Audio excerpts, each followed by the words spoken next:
नमस्कार। एक और टिप्पणी के साथ मैं अतुल चौरसिया। इस बार की टिप्पणी थोड़ा अलग है। देश आजादी की 77वीं वर्षगांठ मना रहा है। 77 साल एक पकी हुई उम्र है इंसान के लिए, लेकिन राष्ट्रों के सफर में यह वक्फा तिनके की नोक भर है।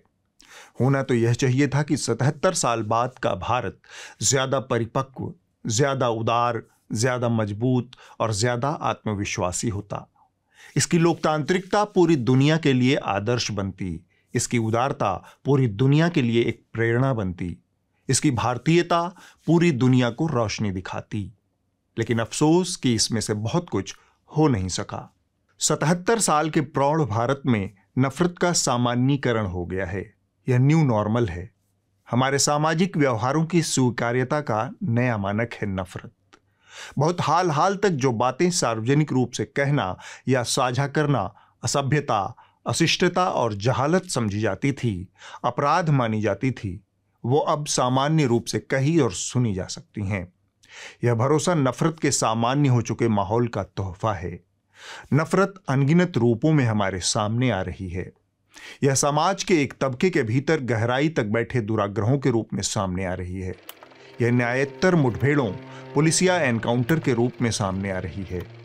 यह नफरत भीड़ की हिंसा के रूप में सामने आ रही है।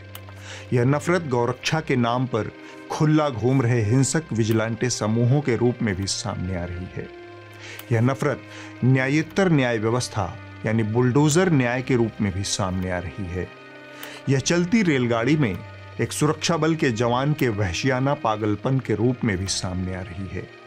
यह नफरत खबरिया चैनलों और सरकार के चारण बन चुके अखबारों की शक्ल में भी हमारे सामने आ रही है।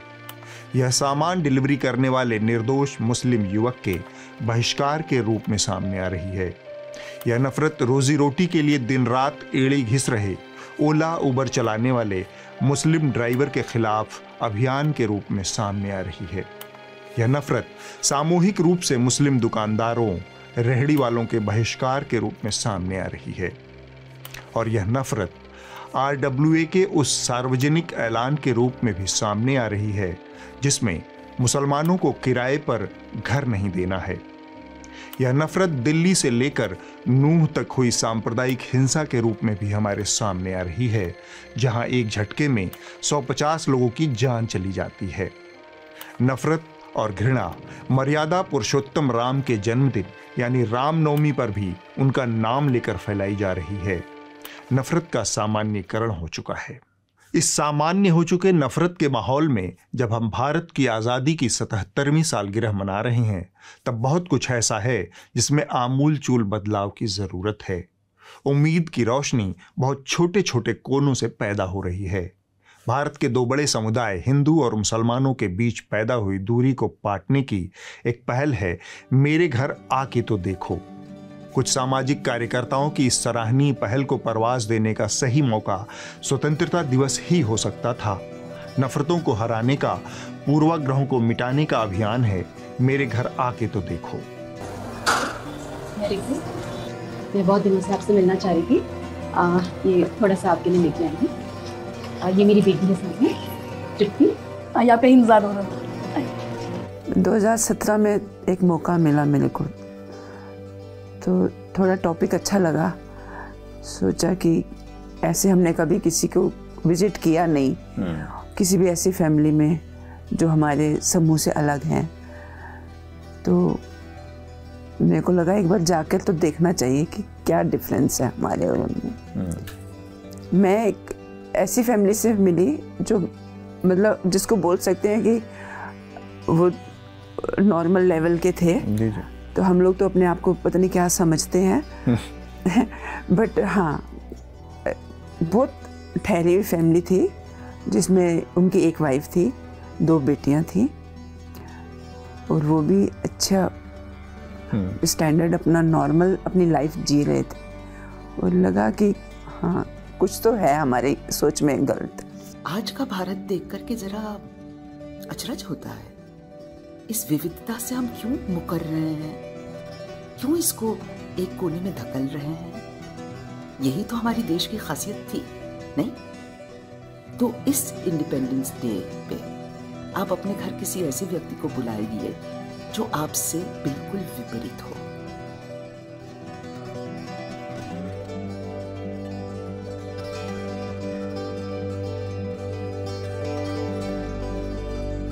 एक्चुअली बचपन से ही कभी ऐसी सोच में घर में कभी सोच थी नहीं सॉरी कि लोग अलग हैं या कुछ हैं। स्कूल में कास्ट के बारे में पढ़ा, क्लास के बारे में पढ़ा, रिलीजन के बारे में पढ़ा। वो सिर्फ परीक्षाओं के लिए प्रश्न उत्तर थे, वो दे दिए और बात ख़त्म हो गई जी। तो हमारे घर में माहौल कभी भी ऐसा नहीं था कि बहुत रिलीजियस थे या पूजा पाठ करते थे, ऐसा नहीं था। तो इस बारे में कभी सोचा नहीं।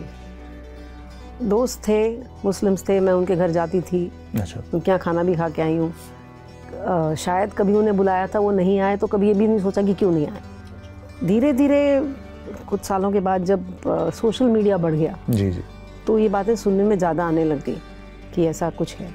तो ये जब ये प्लेटफॉर्म मिला कि मेरे घर आके तो देखो 2017 में जो हुआ जी जी, उस समय लगा कि सिर्फ बातें करते रहते कि भाई ये तो हम नहीं भेदभाव करते, लेकिन और कर रहे हैं ये देखा। तो लगा खुद जाके देखेंगे, खुद जाके बताएंगे लोगों को कि हम ऐसे घरों में गए हैं, तो शायद 1% लोग भी अगर हमारी तरह सोचने लगे तो इससे बदलाव कुछ फ़ायदा होगा, कुछ बदलाव आएगा। ठीक बात। बच्चा चाहे हिंदू हो या मुसलमान, होता तो बच्चा ही है ना, होते तो बच्चे वाले अरमान ही है ना। कमाल है, कुछ ही घंटों में किस तरह से इन दोनों परिवार में प्यार बढ़ा है और सारी पुरानी धारणाओं को इन्होंने गलत साबित कर दिया। राजनीति हमारी रिलीजन को इस्तेमाल कर रही है, हम इस्तेमाल नहीं होंगे, बल्कि हम कहेंगे आके तो देखिए। ये 2017 में भी शुरू हुआ तो सबसे पहले तो ये कि जब पता चला कि ये जो इस टाइटल के साथ कि मेरे घर आके तो देखो, ये हम अभियान शुरू कर रहे हैं और उनको भी हम अपने घर बुलाएंगे और उनके भी घर हम लोग जाएंगे। तो सबसे पहले मैंने एक फैमिली को बुलाया था अपने घर, वो अपने 2 बच्चे और अपनी मिसेस के साथ हमारे घर आए।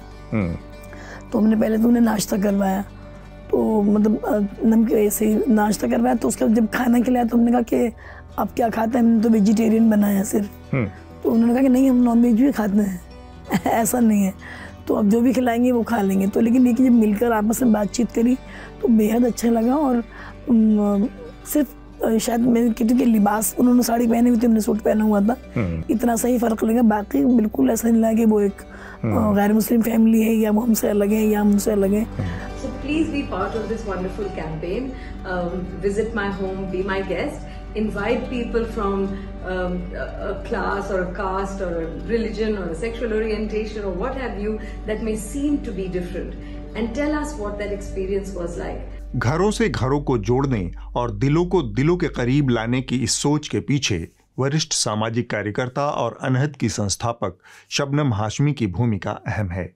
शबनम से भी जान लेते हैं कि उन्हें इस अभियान की जरूरत क्यों पड़ी।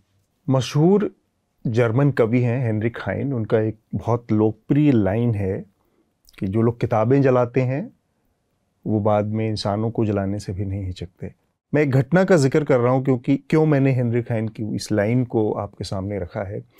नालंदा में बिहार शरीफ एक बहुत मशहूर जगह है और वहाँ पर बहुत एक हिस्टोरिकल मदरसा है। उस मदरसे में रामनवमी की झांकी निकाल रही भीड़ ने आग लगा दी।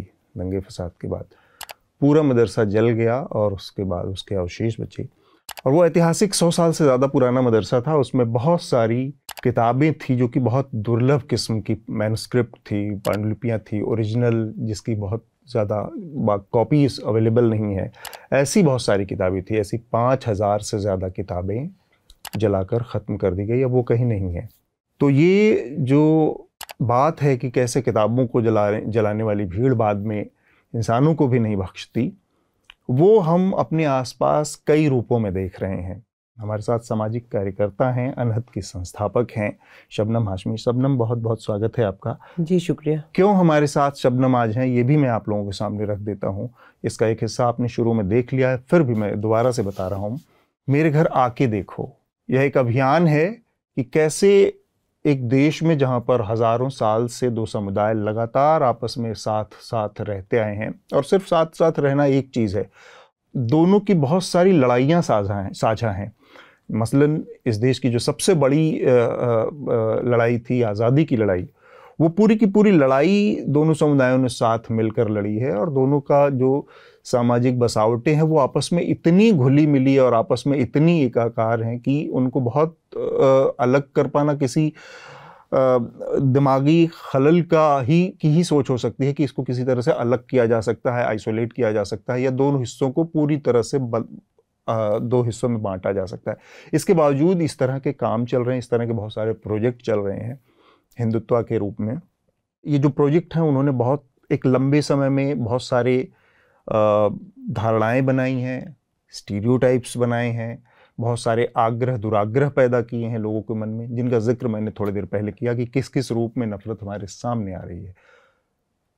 तो उससे निपटने का एक तरीका निकाला है शबनम हाशमी ने। आज हम शबनम हाशमी से बात करेंगे और जानेंगे कि मेरे घर आके देखो क्या है, क्यों आपको एक तो ऐसा लगा कि इस तरह के किसी अभियान की ज़रूरत है, और इस अभियान के तहत आप करती क्या हैं शबनम? देखिए, जैसा आपने खुद ही कहा कि जिस तरह नफ़रतें जो हैं वो दिलो दिमाग में घर करती जा रही हैं, और ऐसे लोग जो शायद इकट्ठे मिलके इस मुल्क के लिए लड़े थे या इकट्ठे लगातार एक दूसरे के साथ संबंध थे, वो आज एक दूसरे से मिलने से भी कतराने लगे हैं। मुझे दो चीज़ें जो हैं जिसने मैं कहूँ कि इंस्पायर किया इसके बारे में सोचने को। एक तो 2002 में गुजरात में जब हम लोग डॉक्यूमेंट कर रहे थे, वहाँ पे एक एक्टिविस्ट हैं, सोफिया उनका नाम है। उन्होंने अपने इंटरव्यू में कहा कि आज 10 दिन हो गए हैं और ऐसे दोस्त जो हमारे बगैर खाना भी नहीं खाते थे, उन्होंने फ़ोन करके पूछा भी नहीं है कि तुम क्या ज़िंदा हो। घर में बुला के और ये कहने की बात तो अलग है कि हमारे घर आ जाओ तो तुम शायद सेफ रहो।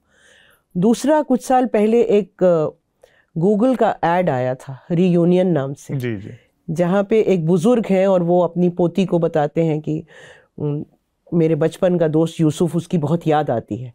पार्टीशन के टाइम हम एक ही रात में उठ के चले आए, और फिर वो जो उनकी रीयूनियन होती है। तो ये दोनों चीज़ें थी। और बहरहाल जो हकीकत है आज के हिंदुस्तान की जो आपने बयान की, तो इसमें नफ़रतें फैलाना इसलिए बहुत आसान हो जाता है जब आप एक दूसरे से मिलते नहीं हैं। जी। हमने ये सोचा कि अगर कोई ख़ानदान दूसरे ख़ानदान के घर में जाए, किसी के परिवार में जाए और देखे उनका रहन सहन क्या है। मतलब आजकल दोबारा से व्हाट्सएप यूनिवर्सिटी सर्कुलेट कर रही है, 4 बीवियाँ 25 बच्चे। हाँ। तो अगर इस कैंपेन के तहत मेरे घर आके तो देखो, उसके तहत अगर एक इलाके में 100 मुस्लिम घर हैं और वहाँ 100 हिंदू परिवार या क्रिश्चियन या दलित परिवार जाते हैं, जी जी, तो उनको नज़र आएगा कि 100 में शायद एक में भी आपको 4 क्या 2 बीवी भी नहीं मिलेगी। जी। जब एक दूसरे से मिलेंगे तो ये समझ में आएगा कि सारे हिंदू ना तो नफ़रत करते हैं ना मेरे खिलाफ है, और उनकी भी समझ में आएगा कि हर मुसलमान जो है एक जैसा नहीं है, और जो प्रोजेक्ट किया जा रहा है उसमें कितनी सच्चाई है और कितना। जो अभी आज की स्थिति है, जब 15 अगस्त को आप इसको दोबारा से पूरे देश में शुरू कर रही हैं, तो इसका एक तो कितने बड़े पैमाने पर ये सब चल रहा है, ये कार्यक्रम चल रहा है, और क्या कोई ऐसा कोई लक्ष्य आपने तय किया है कि कितने परिवारों को आपस में मिलाना है? और इसमें पहले ये 2 चीज़ें समझ लें, फिर इसके आगे कुछ चीज़ें होंगी। अभी 26 स्टेट्स में इसकी कोऑर्डिनेशन कमेटीज़, जिसमें हर एक कमेटी में मेरे ख्याल में तकरीबन 50 से 70 से 100 लोग तक हैं, अलग अलग संस्थाओं के, जो लोकल परेशान हैं इस सबसे। तो वो पिछले 1.5-2 महीने से काम कर रहे हैं ज़मीन पे, और फिर इलाकों में जहाँ पे अलग अलग संस्थाएं काम करती हैं, वो कम्युनिटीज़ में मीटिंग्स हो चुकी हैं, घर आइडेंटिफाई हो रहे हैं, रजिस्टर कर रहे हैं लोग कि कौन अपने घर में होस्ट करना चाहता है, कौन जाना चाहता है। इसकी एक वेबसाइट हमने बनाई है www.मेरेघरआकेतोदेखो.com, उस पे भी लोग रजिस्टर कर रहे हैं। ये वो लोग हैं जो हमारे अपने दायरे के बाहर के लोग हैं। अच्छा। हमारा टारगेट जो है वो ये है कि हम 15 अगस्त को 1 लाख फैमिलीज एक दूसरे से मिले, लेकिन 15 अगस्त से शुरू करके हम 30 जनवरी तक इसको चलाएंगे, कंटिन्यू करेंगे। तो बहुत सारे लेवल्स हैं हम इस कैंपेन के थ्रू। तो ये एक बड़ी चुनौती के रूप में आपको लग रहा है कि सामने आ सकता है कि जो कहें कि ये दोनों हाथ से जो ताली बजने वाली बात है, उसमें थोड़ी दिक्कत आ सकती है आपको? खास तौर से मिडिल क्लास में। ये लोअर मिडिल क्लास और गरीबों में ये प्रॉब्लम नहीं आ रहा। जी। दूसरा चैलेंज ये है कि मुस्लिम जो कम्युनिटी है उसको ये समझाना कि आपके घर जो भी परिवार आने वाला है, चाहे वो हिंदू हो या दलित हो या क्रिश्चियन हो, वो सब आपके दुश्मन नहीं है। जिस तरह का एक खौफ का माहौल बना है ना, क्योंकि जो वीडियोस घूमती हैं, टारगेट हो गए लोग, उसके बाद लोग डरने लगते हैं। कोई अनजान हमारे घर आएगा, हम कैसे बुला लें। थोड़ा सा मुझे ये बताइए शबनम कि आपने जो शुरुआत में छोटे स्तर पर पहले एक जगह इसको किया, उसमें आपको किस हद तक सफलता मिली या कितनी उम्मीद दिखी? उसमें एक्चुअली हमको बहुत सफलता मिली, और मैं आपको एक ही उदाहरण सिर्फ दूंगी और कहीं बड़े की ज़रूरत नहीं है। गुजरात में एक जगह जुहापुरा, मुस्लिम घेटो है। बचपन से बच्चा सुनता है कि जुहापुरा नहीं जाना, वहाँ जाओगे तो लौट के नहीं आओगे, कोई लड़की जाएगी तो रेप हो जाएगा, AK-47 है सब घर में। तो हमने वहाँ पे 10 पटेल कम्युनिटी की महिलाओं को भेजा था 10 घरों में। इसको हो गए 4-5 साल। अच्छा। और वो महिलाएं आज भी एक दूसरे से मिलती हैं, घर में कोई खुशी हो गम हो एक दूसरे को बुलाती हैं, एक दूसरे के साथ मिलती हैं, बाहर भी जाती हैं। मतलब 1-2-3 घंटे के इंटरेक्शन में जो बहुत सारे पूर्वग्रह थे, जो बहुत सारी चीज़ें सुनी थी, वो सब टूट गई। ये प्रयास बहुत महत्वपूर्ण है शबनम जी, लेकिन दिक्कत ये है कि जो इसके बरक्स जो मैंने कहा कि एक प्रोजेक्ट चल रहा है, हिंदुत्व का प्रोजेक्ट आप उसको कह सकते हैं, या मिला के ओवरऑल एक नफ़रत का, उसका बहुत जो बेसिक इंग्रेडिएंट्स है वो घृणा है, नफ़रत है, हेट है, वो बहुत बड़े पैमाने पर चल रहा है और वो बहुत ऑर्गेनाइज तरीके से चल रहा है। संसाधनों के लिहाज से देखें तो उसमें बहुत सारे संसाधन, वो टेक्नोलॉजी का इस्तेमाल उसमें हो रहा है, उसमें इंटरनेट का भी रोल है, उसमें स्टेट पैट्रोनाइजेशन भी है, स्टेट का भी पैट्रोनाइजेशन मिल रहा है, उसको संरक्षण मिल रहा है एक तरह से।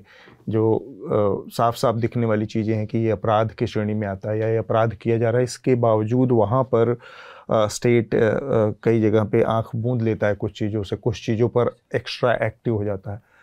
तब आप अपने इस अभियान का क्या भविष्य देखती हैं, किस तरह से उसको, मैं इसको निराशावादी होकर नहीं कह रहा हूँ कि बहुत छोटी चीज़ है, लेकिन बहुत ज़रूरी और बहुत अहम और चीज़ है, उसके बावजूद ये कभी आपके कंसिडरेशन में, आपके उसमें रहा कि ये इतनी बड़ी चीज़ से आप लड़ रही हैं, एक बहुत छोटी सी रोशनी के तौर पर इसको शुरू कर रही हैं, तो कितनी बड़ी चुनौती हो सकती है, उसके सामने हार की संभावनाएं ज़्यादा हैं, असफलता की, मैं हार नहीं कहूँगा, असफल हो जाने के बहुत सारे चांसेस हैं, सफलता की बहुत कम उम्मीद है, फिर भी आप एक प्रयास कर रहे हैं। देखिए, आपने बिल्कुल सही कहा कि जो चुनौती है वो बहुत बड़ी है, और एक कोई छोटा सा अभियान नफ़रतें ख़त्म नहीं कर सकता। लेकिन मेरा ये मानना है कि ऐसे बहुत सारे ग्रुप्स हैं, बहुत सारे लोग हैं जो इससे जूझ रहे हैं, और सिर्फ एक अभियान नहीं है, तरह तरह के अभियान चल रहे हैं, तरह तरह की चुनौतियों का लोग सामना कर रहे हैं अलग तरीके से जी। सोशल मीडिया पे सामना कर रहे हैं, पूरा जो ऑल्टरनेट मीडिया खड़ा हुआ है उसकी तरफ से सामना कर रहे हैं। अगर हम आज से कुछ साल पहले देखें तो एक ही तरफ की सिर्फ तूती बज रही थी, आज न्यूज़ लॉन्ड्री है, आज वायर है, तो हम अकेले नहीं हैं इस लड़ाई में। हमारा योगदान शायद उस चिड़िया जैसा ही होगा जो आग बुझाने के लिए अपने चोंच से पानी डाल रही है, चोंच से पानी डाल रही है, लेकिन ये भी ज़रूरी है कि ऐसा ना हो कि हम बगैर लड़े ही मर जाएं। तो ऐसा नहीं है कि चीज़ें जो हैं वो बदलती नहीं हैं। हिटलर बहुत बर्बादी कर गया, लेकिन बहरहाल एक दिन वो भी ख़त्म हुआ। बाकी जितने भी आपने शायद अगर वीडियोस देखे हों जो आ रहे हैं, वो सब प्रो बोनो हो रहे हैं, सब लोग वॉलेंट्री लेवल पे, मतलब नंदिता दास का आया, रत्ना पाठक का आया, अभिजीत दत्त का वीडियो आया, सचिदानंदन का है, और बहुत लोगों के हैं। वो सब हमारे दोस्त हैं, कोई बॉम्बे में, कोई कहीं, जो एडिट कर करके भेज रहे हैं और सोशल मीडिया पे हम लोग सर्कुलेट कर रहे हैं। मैं एक बहुत व्यावहारिक, बहुत प्रैक्टिकल उसकी तरफ आपका ध्यान खींचना चाह रहा हूँ, और उसको लेकर किस तरह की कोशिशें कोई आप लोगों ने की हैं, क्या मसलन आप, जैसे मैं अपनी व्यक्तिगत अपने घर की बात करूं तो मेरी माता जी इस चीज़ को लेकर बहुत ज़्यादा वो हैं कि वो अपने घर के बर्तन में किसी मुसलमान को खान अलाउ नहीं करेंगे, जहाँ तक मेरी अपनी अब तक, अब इधर बीच में 2-4 सालों में बदला हो तो बदला हो, मुझे अब तक नहीं मालूम, क्योंकि मैं बहुत, मुझे निकले भी घर से 20 साल हो गए हैं। तो ये स्थिति, उनके लिए अलग बर्तन रखा जाता है कि वो आएंगे उसी बर्तन में खाएंगे पिएंगे। ये लोग कट्टर नहीं हैं अपने स्वभाव में, बाकी हर चीज़ में इनका बहुत रोज़मर्रा का वो है।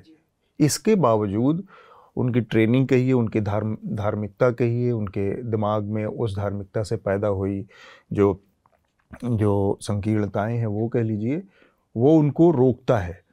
उसके लिए ज़रूरत है कि एक बहुत बड़े पैमाने पर इस तरह का उनके दिमाग में, उनके इस तरह के लोगों के दिमाग को जो कहते हैं कि खुलापन लाया जाए और इस तरह की चीज़ों के लिए एजुकेट किया जाए कि ये निहायत ही बेकार की बेहुदा बातें हैं, इस सबसे कुछ फ़र्क नहीं पड़ता है आपके।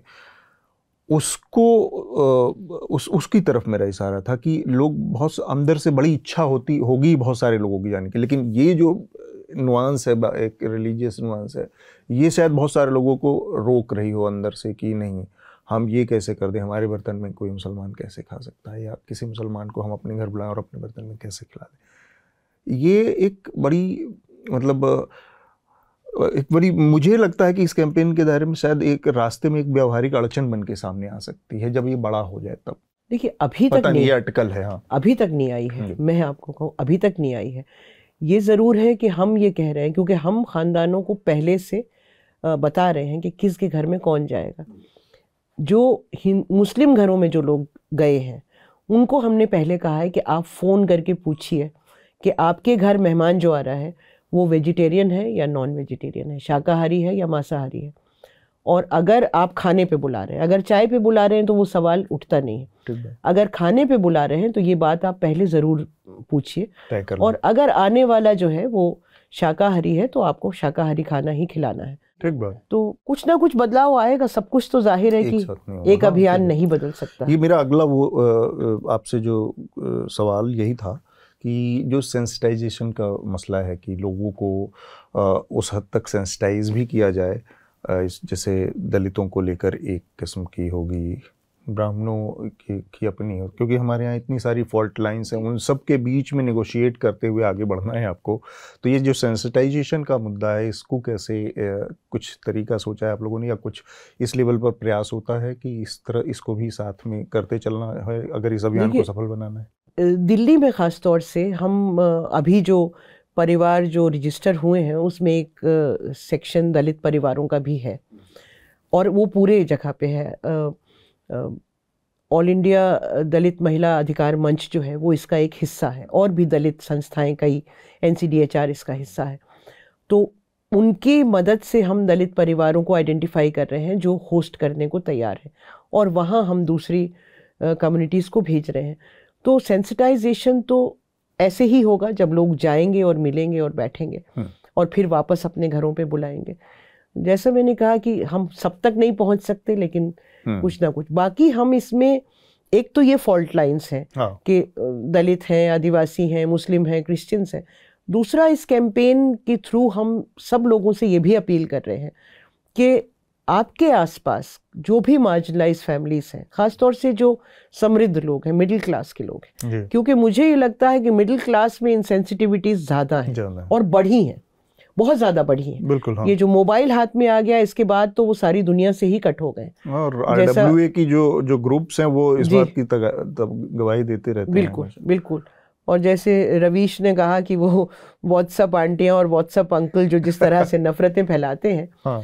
तो वहाँ पे हम कह रहे हैं कि आप एक तो जो आपके सर्विस प्रोवाइडर्स हैं, आपके हर सोसाइटी में सिक्योरिटी गार्ड्स हैं, आपके घर में मेड्स आती हैं, 15 अगस्त को उनके घर जाइए।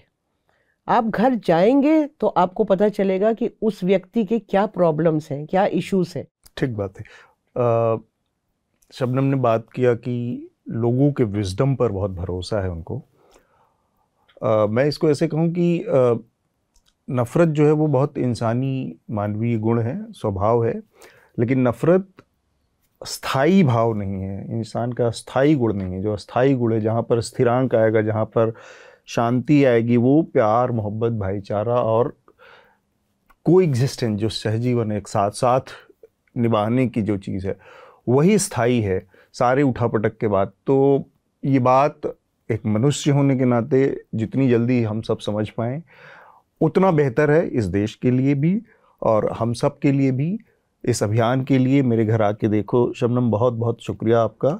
और उम्मीद है कि इस आज़ादी के महोत्सव पर इस 15 अगस्त से 30 जनवरी तक ये अभियान एक ऐसी छाप छोड़े जिसका असर लोगों के ऊपर दिखे। बहुत बहुत शुक्रिया आपका। जी शुक्रिया बुलाने के लिए। Thank you. हमारे आसपास बढ़ता गुस्सा, कम हो रही सहनशीलता बता रही है कि हम निरंतर खोखले होते जा रहे हैं। यह खोखलापन हमारी हर तरह की हिंसाओं में व्यक्त हो रहा है, चाहे यह शाब्दिक हिंसा हो जो ट्रोल के रूप में महामारी बन गई है, या फिर शारीरिक हिंसा हो जो एक के बाद एक जारी सांप्रदायिक दंगों में व्यक्त हो रही है। हमें एक एक्सट्रीम यानी अति में जीने का आदी बनाया जा रहा है। आप किसी भी पक्ष के चरम बिंदु पर खड़े हैं, लेकिन घृणा और प्रेम के बीच सिर्फ एक्सट्रीम नहीं होता, बीच में भी बहुत कुछ है। यह बीच है जहां पर जीवन चलता है। हम गाड़ी को उसकी अधिकतम सीमा पर नहीं चलाते, सब कुछ अति पर जाकर ही संपन्न नहीं होता। हमें इसका मध्य बिंदु खोजना है। यह मध्य बिंदु मनुष्यता है, मानवीय मूल्य है, करुणा है। कवयित्री नताशा की एक कविता है, तुम भेजना प्रेम, बार बार भेजना, भले ही मैं वापस कर दूं, लौटेगा प्रेम ही तुम्हारे पास, पर मत भेजना कभी घृणा। घृणा बंद कर देती है दरवाजे, अंधेरे में कैद कर लेती है। इस कैद से मुक्ति का रास्ता प्रेम है। आज़ादी की 77वीं सालगिरह आप सबको मुबारक हो। हिंदुस्तान सबसे मिलकर बनेगा। 80% लोगों से 100% हिंदुस्तान नहीं बनेगा। जो लोग ये 20% हिंदुस्तान को मिटाने में लगे हैं, वो 100% हिंदुस्तान को मिटाने की 100% गारंटी हैं। सतर्क रहिए। जय हिंद।